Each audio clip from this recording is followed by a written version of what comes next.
Flash in the Dark, Chapter 35, Revelations. Barry woke up to her phone ringing loudly. Her head hurt. Her everything hurt. She flopped her hand out from under her covers and found her phone. She didn't even look at the caller ID before answering. Her mouth felt like it was full of cotton balls, but she still managed to speak. Hello? Barry, thank Christ! Where are you? I've been trying to get a hold of you for hours! Joe sounded beyond panicked. Barry blinked, her vision finally coming into focus. She blinked again, and her apartment came into focus. She could just see the sun in her window. She glanced at her alarm clock. It was 4 in the afternoon. That didn't make sense. She'd gone to Wayne Enterprises early in the morning. Her memory took a minute to catch up, but when it did, she shot upright and swore as the movement reminded her that everything hurt. Barry! Joe's concerned voice came back over the line. I'm home. My apartment. I have no clue how I got here, though. Everything hurts. Call Caitlin. She groaned. Joe made a noise of consent, but he didn't hang up. Are you all right? He demanded, his voice still shaking. Barry tried to gently flop down onto her bed, but it still hurt. No, everything hurts, Joe. I don't think I'm dying, though. I don't remember what happened. Everything's a blur. There was a pause. She could almost hear Joe relaying what she'd said to someone else. All right, I'm calling Caitlin. Don't go anywhere, Barry, okay? Barry made a noise that might have been a yes. Joe hung up, and not 5 minutes later, someone was laying on the buzzer for her apartment. She flashed across the room and buzzed them in. She groaned as she unlocked the door. Whoever it was must have taken the elevator, for they were at her door in less than 3 minutes. Barry pushed it open and was immediately enveloped in a hug from 2 sides. Cisco and Caitlin were both there, holding on to Barry like she was going to disappear any second. Someone cleared their throat behind them. Dr. Wells smiled at the 3 of them. As happy as I am to see that you're alive, we need to make sure you'll be staying that way for the foreseeable future. I suggest we move into your apartment. Wells chided gently. Barry nodded, and Cisco helped her limp back to the bed while Caitlin unloaded the equipment they had loaded onto the back of Dr. Wells's wheelchair. Soon they were monitoring Barry's heart rate and various other medical necessities. As Caitlin drew a blood sample, the buzzer went off again. Cisco answered it. Alan, let us in. We need to make sure you're all right. It was Captain Singh. Barry nodded at Cisco, who buzzed them in. Eddie, Joe, and Captain Singh entered the apartment, all of them looking beyond relieved that Barry was alive. Joe ran over to her and pulled her into a hug. Ow! Joe! Everything hurts. Maybe hugging later, Barry groaned. Cisco giggled as he fiddled with the calibration on one of the devices they'd brought with them. Captain Singh looked at Dr. Wells with suspicion in his eyes, but Caitlin piped up from Barry's table before anyone else could speak. Well, you are medically in the clear, Barry. From what Joe told us, you were poisoned. It looks like someone gave you an antidote. You're going to be sore for at least 24 hours. There seems to have been a paralytic in the toxin. The after effects of that is what's making your muscles hurt. But you should be okay as long as you get plenty of rest and drink lots of water. Somebody saved your life today, Barry, Caitlin said, nodding to her chart. Barry nodded, thinking. Any ideas who it might have been? Eddie asked as he leaned on the wall next to her bookshelf. Barry shook her head, which hurt. Captain Singh nodded at Caitlin in thanks, then turned to Barry. You sure you don't remember anything? The captain pressed. Barry sighed. It's all a blur. I'm not sure what was real and what wasn't after I got shot. 'Cause some of it couldn't have been real. The last thing I remember is a face in a black mask with pointy ears. Then I woke up here, she explained, rubbing a hand to her head. Captain Singh nodded. That fits with what we were told, but dear God, I never thought he'd be real. The captain blew out a long breath, shaking his head. Barry raised an eyebrow, faking ignorance. She remembered her discussion with him in the cave, but she was having problems wrapping her head around it. Who? She asked, shooting for innocence. Joe sighed, clearly catching the slight quaver that the others put aside as pain, but he knew when Barry was suppressing laughter. From all we've seen, The Batman. Cisco fell off his chair. Barry snorted a laugh, unable to hold it in. Captain Singh nodded. That was my first reaction, too. But all the scientists agree on what they saw, and he matches up with what you saw before you woke up here. If you're feeling up to it, I'm going to have you give a statement tomorrow at the precinct. Captain Singh flashed her a rare smile. Feel better, Alan. Since your doctor said you'll only be laid up for 24 hours, I expect you at the charity gala tomorrow night. Barry made a face. Eddie laughed and stood. He reached out a hand to Barry, and she gave him a gentle fist bump. I'm gonna go head off Iris. Make sure she knows you're all right before she tears up the town looking for you, Eddie assured. Barry laughed again and nodded. Much appreciated, Eddie, she said, leaning back into her pillows. He grinned and followed Captain Singh to the door. Once they were sure they were gone, Joe turned to Barry.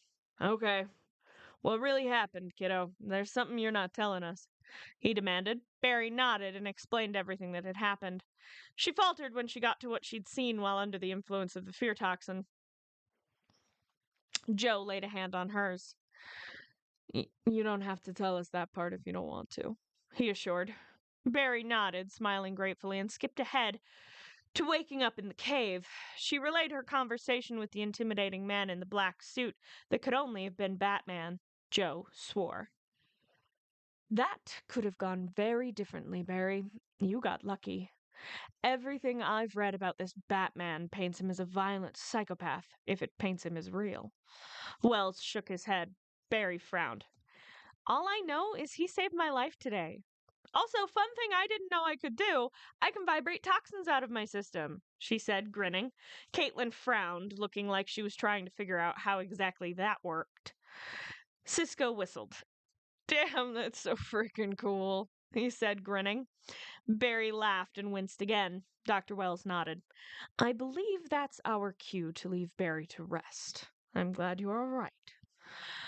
He instructed. Barry smiled, and Cisco helped Caitlin gather up her equipment. I am serious about drinking a ton of water tonight, Barry. You should be better by tomorrow, but only because you're you. He knocked you out with 5,000 milligrams of horse tranquilizer. Caitlin shook her head. If you didn't heal, you'd be dead, she pointed out. Barry nodded and hugged her friends before they left. Joe grabbed her a glass of water and a sandwich out of the fridge. Eat, you'll feel better. Sing's right, though. You gotta stop scaring me. I'm gonna go gray early because of you, Joe said, patting her on the shoulder. Barry laughed around her bite of sandwich. Then something else seemed to occur to her. Wait, what happened at Wayne Enterprises? You never said. Was everyone okay? Barry asked. Joe nodded. Well, security cameras were tampered with. Got Henley trying to piece together what happened from what little is left, but it's a masterful botch job, and he's not as good as you are, he explained. Barry nodded. Henley was another CSI at the CCPD, but he was still pretty new. He's got potential, though. And he's enthusiastic. From what we can tell, Scarecrow busted in, shot the canister at you, and then everything goes black. That's when the cameras cut their feed. The scientists say that he Batman broke in, beat Scarecrow and his goons into the dirt, then made off with you. We showed up not too long after. Joe was frowning. Barry frowned, too, around another bite of her sandwich. We got a call from Wayne's head of security saying he was fine and will be in later to give his statement. He'll be pressing charges against Scarecrow, but apparently his security is trained to get him out in situations like this as fast as possible. You know how millionaires are. Yeah, I do. Barry nodded, chewing slowly. Joe bowed out to get Barry some more food, and Barry was left alone with her thoughts. She couldn't help but think these days. Her brain went a mile a minute every minute. Bruce Wayne comes into Central City. Less than a day later, Batman shows up. Bruce went missing before Batman showed up. Putting two and two together wasn't hard, not for her. She'd figured out that Oliver was the Arrow before she'd been kidnapped by Felicity and Dig. That's what she'd been trying to tell him at his gala before Captain Singh had called and interrupted her. She laughed to herself as she finished off her glass of water. Her phone rang, cutting through the silence of her apartment. She checked the caller ID and laughed lightly to herself again. Think of the devil, and he apparently calls you. Mr. Wayne, it's good to hear from you. Bruce smiled. Barry sounded nearly fully healed already. I was pleased to hear that you're all right, Miss Allen. Captain Singh called me a few minutes ago to let me know that you were all right. I wanted to thank you for saving my life today, Miss Allen. Bruce hadn't gone in expecting that. Not when all the Flash's villains went missing, but she'd made a good point. If they were anything like her, then no current prison would be able to hold them. That was a problem he was going to have to work on. And I wanted to thank you for saving mine. There was silence over the line, so Barry continued. I'm not an idiot, Mr. Wayne.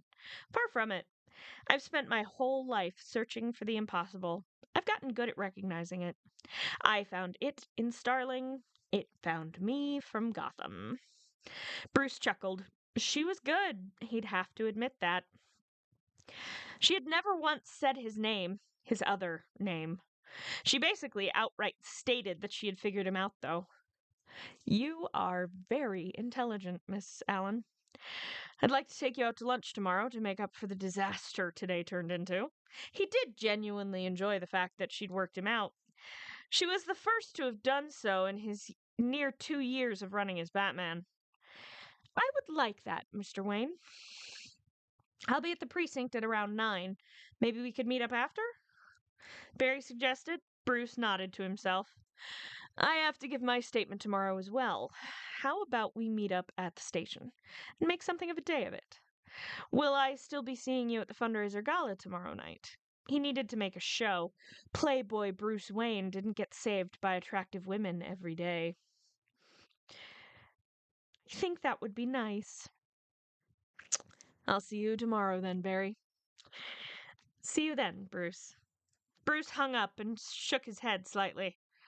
Something wrong, Master Bruce? Alfred asked, looking up from his dusting of the hotel room. Bruce never let housekeeping into his room as a safety measure, if nothing else. Bruce turned to Alfred and shook his head. Not wrong. I'm impressed. Bruce explained. Alfred raised an eyebrow. That doesn't happen too often. By whom are you so impressed? Miss Bernice Allen. She figured me out, Alfred. No one's done that before, he explained. Alfred dropped the duster he was carrying. She's discovered your identity. You must be more careful, Master Bruce. What are we going to do? Alfred looked about ready to take Barry out himself. Bruce shook his head. Nothing. We both know each other's secrets, Bruce assured. Alfred nodded slightly. Perhaps you are finally learning to trust again. In that case, I applaud Miss Allen for both her detective and people skills, he said, nodding slightly. Bruce laughed and shook his head before pulling out his phone. He had some calls to make.